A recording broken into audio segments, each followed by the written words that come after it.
Hello everyone, welcome to a weekly analysis video on Nifty and Bank Nifty। Nifty और bank Nifty दोनों की closing बहुत interesting levels पे हुई है। अगर हम निफ्टी का वीकली चार्ट देखें तो एक बहुत ही बुलिश स्ट्रक्चर दिख रहा है। एंड हमने जो लास्ट टाइम टारगेट्स डिस्कस किए थे जो कि 18340 के निकल के आ रहे थे, दोनों ही 18250 और 18340 के निकल के आ रहे थे, दोनों ही टारगेट्स हमें इस वीक में मिल गए थे। बात करने वाले कि अब क्या हो सकता है, पॉसिबिलिटी क्या है। देखो, निफ्टी जो है ना वो एक रेजिस्टेंस पे क्लोज हुआ है, एग्जैक्ट रेजिस्टेंस पे क्लोज हुआ है। अगर आप ये पिंक लाइन देखें तो ये एक रेजिस्टेंस एरिया है। एंड यहाँ पे अगर मार्केट को और ऊपर जाना है ना, मंडे के सेशन में हमें क्या चीज का ध्यान रखना होगा कि निफ्टी पहले 5 10 15 मिनट इस लेवल के ऊपर ठीक ठाक से ट्रेड करे। ठीक है, तो अगर निफ्टी यहाँ के इसके ऊपर एक स्ट्रक्चर बनाना शुरू करता है तो हमें सीधा सीधा यहाँ से 18420 तक के टारगेट देखने को मिल सकते हैं। जो मैंने ये लेवल येलो लाइन से मार्क कर रखा है, ये आपका पहला टारगेट रहेगा। और ये लेवल जो है ये एक बारी के लिए निफ्टी को रोक लेगा, पर ऐसा नहीं है कि ये बिल्कुल नीचे डाल दे मार्केट को, ऐसा नहीं होगा। ये एक बारी के लिए रोकेगा, लेकिन जो हमारा पोजिशनल बेसिस पर टारगेट है वो 18500 तक के हमें टारगेट्स देखने को मिल जाएंगे, जो कि निफ्टी का ऑल टाइम हाई का भी लेवल है। तो ये चीज आपको ध्यान रखनी है। बाइंग के लिए जो ये ऑप्शन बायर के लिए एक बहुत अच्छी अपॉर्चुनिटी हो सकती है, वो 18355 के ऊपर ही देखने को मिलेगी। मार्केट को आपको 5 10 मिनट ऊपर ट्रेड करते हुए देखना है, उसके बाद ही आपको बाइंग की पोजीशन बनानी है। लेकिन अभी हुआ क्या है ना, मार्केट एक रेजिस्टेंस एरिया पे क्लोज हुई है। तो अभी के लिए अगर मान लो मार्केट हल्की सी भी वीकनेस दिखाती है, तो पहला इंटेंट आपका एक सेलिंग अपॉर्चुनिटी देखने के लिए भी हो सकता है। सेलिंग अपॉर्चुनिटी अभी लोगों को लग रहा है कि बहुत बुलिश है मार्केट, लेकिन हमें सेलिंग की अपॉर्चुनिटी मिस करनी नहीं है।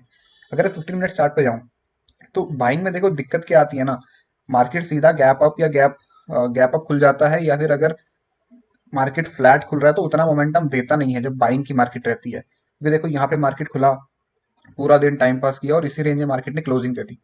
अभी हम सेलिंग के लिए कब प्लान करेंगे ना, सेलिंग के लिए देखो जो ये एक छोटा सा एरिया बना है जहाँ पे मार्केट ने काफी टाइम कंसोलिडेट करा है। तो अगर 18300 के नीचे मार्केट एक 5 10 मिनट प्राइस एक्शन हमें नीचे का दिखाती है, तो हमारा सीधा सीधा पहला टारगेट 18160 के आसपास का निकल के आ जाएगा, इस लेवल का। और ये लेवल निकलते ही, अगर ये लेवल एकदम से निकलता है तो सीधा सीधा आपको मार्केट पोजिशनल बेसिस पे आप मार्केट को एक्सपेक्ट कर सकते हो कि आपको आने वाले दिनों में 17900 तक का लेवल भी देखने को मिल सकता है मार्केट में। तो ये लेवल भी आपको नजर बना के रखनी है। ओवरऑल ट्रेंड बुलिश है, लेकिन हमें सिर्फ एक बार वेट करना है कि 18355 के ऊपर देखो मार्केट को प्राइस एक्शन बनाना है। वरना अगर फ्लैट खुलता है या हल्का सा नेगेटिव खुल के आने लगता है नीचे, तो हमें सेलिंग के लिए अपॉर्चुनिटी भी छोड़नी नहीं है। तो ये हमारा निफ्टी का प्राइस एक्शन का आउटलुक रहेगा। बैंक निफ्टी की बात करें, देखो बैंक निफ्टी बहुत इंटरेस्टिंग लेवल पे क्लोज हुआ है। अपने ऑल टाइम हाई पे बैंक निफ्टी ट्रेड कर रहा है। एंड जब यहाँ पे था प्राइस एक्शन, जब यहाँ पे बैंक निफ्टी था, तो हमने बात की थी कि यहाँ पे एक कंसोलिडेशन दिखाना चाहिए इसको, और वैसा ही हुआ। देखो, अभी बैंक निफ्टी के लेवल्स देने से पहले ना मैं आपको कुछ इंपॉर्टेंट पॉइंट्स बताना चाहता हूँ। और उन इंपॉर्टेंट पॉइंट्स को बताने के लिए मैं आपको लेके चलता हूँ निफ्टी पीएसयू के चार्ट पे, डेली के चार्ट पे चलते हैं। देखो, मैंने आपको काफी टाइम से पहले से ये बता रहा हूँ कि जो निफ्टी पीएसयू है वही बैंक निफ्टी को ऊपर लेके जा रहा है। अगर हम फ्राइडे का प्राइस एक्शन छोड़ दें एक बार, जब जिसमें H D F C bank लगभग 6% ऊपर था, उसके उस प्राइस एक्शन को छोड़ दें तो जो मेजर निफ्टी बैंक निफ्टी को पुश कर रहे हैं वो पीएसयू स्टॉक्स ही कर रहे हैं। एंड अगर आप टेलीग्राम पे मेरे साथ जुड़े हुए हैं तो आपको पता होगा कि टेलीग्राम पे देखो बैंक इंडिया का 50% तक रिटर्न दे चुका है। मैं आपको रिकमेंड कर चुका हूँ, डेली स्टॉक 5 10% ऊपर होता है। आईडीबीआई 10% अपना। तो इस तरीके के स्टॉक्स मैं सारे आपको, जो मेजर स्टॉक्स हैं जो मार्केट को आउट परफॉर्म कर रहे हैं, वो हमारे रिडार पे रहते ही हैं। अगर आप टेलीग्राम पे जुड़ना चाहते हैं तो आप @स्टॉक सीक्रेट ऑफिशियल के साथ हमारे साथ टेलीग्राम पे जुड़ सकते हैं। बिल्कुल फ्री टेलीग्राम ग्रुप है, कोई चार्ज नहीं है, एकदम फ्री है। एंड बैंक निफ्टी, इससे पहले कि मैं आपको ये निफ्टी पीएसयू का प्राइस एक्शन समझाऊं, वीडियो अगर आपको अच्छा लग रहा हो तो प्लीज इसे लाइक कर देना और चैनल को सब्सक्राइब कर देना। क्योंकि एक ऑप्शन बायर के लिए एक पूरा कोर्स आने वाला है आने वाले दिनों में, जिसमें पूरी एक एक चीज बेसिक से लेकर एडवांस लेवल तक आपको समझाई जाएगी। तो सब्सक्राइब करना मत भूलिएगा। देखो, निफ्टी पीएसयू का मैं आपको प्राइस एक्शन समझाता हूँ।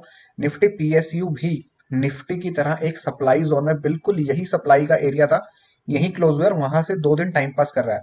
सेम चीज रहेगी। देखो, निफ्टी पीएसयू के भी हमें ये जो लेवल है 3860 का, इसके ऊपर निकलने का हल्का सा वेट करना होगा। जल्दबाजी में बाइंग नहीं करनी है मंडे को। हल्का सा ऊपर का प्राइस एक्शन आने देना है, हल्का सा पॉजिटिव मोमेंटम आने देना है, और ये निकलते ही सीधा हमें ऊपर मार्केट, देखो ये लगभग 2% 2.5% तक इंडेक्स जाएगा। अगर ये इंडेक्स 2 2.5% ऊपर जाएगा तो निफ्टी बैंक जो है, बैंक निफ्टी जो है वो भी ऊपर जाने वाला है। तो यही है कि हमें बाइंग के लिए हल्का सा कॉशियस रहना है मंडे को, प्राइस एक्शन बनने देना है। और अगर मान लो वो प्राइस एक्शन मार्केट नहीं दिखा रही है, तो फिर एक सेलिंग की भी हमें जबरदस्त अपॉर्चुनिटी मिल सकती है। सेम चीज के लिए मैं निफ्टी फाइनेंशियल सर्विसेज के चार्ट पे भी जाता हूँ। देखो निफ्टी फाइनेंशियल सर्विसेज का चार्ट भी एक सप्लाई जोन में आया फ्राइडे के सेशन में, एंड वहां से हल्का सा रिजेक्शन आया। तो सेम चीज ही है, देखो सारे जो इंडेक्स हैं वो हमें ये बता रहे हैं कि मार्केट सप्लाई जोन में है। सप्लाई जोन में है तो मतलब उसका यही है कि बाइंग के लिए जल्दबाजी नहीं करनी है, हमें थोड़ा सेलिंग के लिए भी मार्केट आ सकता है आने वाले वीक में, तो आपको थोड़ा सा कॉशियस रहना है। तो मैं बैंक निफ्टी पे जाऊंगा, बैंक निफ्टी के आपको लेवल्स बताता हूँ। देखो लेवल्स सीधा सीधा निकल के आ रहे हैं, उसके लिए 15 मिनट चार्ट जा रहा हूँ। हमें ये लेवल निकलने का वेट करना है सबसे पहले, 42,260 का जो लेवल है। एंड ये लेवल निकलते ही आपको यहाँ पे बाइंग नहीं करनी है, आपको ये वाला लेवल भी देखना है कि मार्केट हल्का फुल्का प्राइस एक्शन ऊपर की तरफ बनाए, और जो ये पिछले दिन का हाई बना है ये लेवल निकलते ही जो सीधा सीधा टारगेट निकल के आ रहा है वो निकल के आ रहा है 42,900 का, यानी कि 650 पॉइंट का आपको बैंक निफ्टी में मोमेंटम मिल सकता है, जिसमें ऑप्शन बायर को बहुत अच्छा एक पैसा बनने का चांस रहेगा। तो पहला टारगेट निकल के आ रहा है 42,900 का, और जो उसके बाद का टारगेट निकल के आ रहा है वो निकल के आ रहा है 43,300 का। तो ये टारगेट के लिए आपको नजर बना के रखनी है। साथ में ही आपको सेलिंग की अपॉर्चुनिटी भी नहीं छोड़नी है। देखो अगर बैंक निफ्टी हमें लगता है, क्योंकि सारे बाकी के जो इंडेक्स हैं वो थोड़े थोड़े वीक हैं, तो सेलिंग की अपॉर्चुनिटी तब बनेगी जब मार्केट ये लेवल निकालेगी, जो ये 42,030 का लेवल है। इस लेवल के बाद अगर हल्का सा भी मार्केट 5-10 मिनट वीक लगती है तो आने वाले दिनों में आपको ये जो लेवल है 41,600 का, ये लेवल भी आपको देखने को मिल सकता है। तो इन लेवल भी आपको नजर बना के रखनी है। एंड ये अभी जो मैं आपको बार बार कह रहा हूँ, बाइंग के लिए हल्का सा कॉशियस रहना है। करेक्ट, तो ये लेवल आप अपने रडार पे रखिएगा। वीडियो अच्छा लगे तो लाइक करके जाइएगा, चैनल को सब्सक्राइब करिएगा, टेलीग्राम पे जुड़ना मत भूलिएगा, बहुत अच्छी अच्छी अपडेट्स यहाँ पे आते रहती हैं। Thank you very much.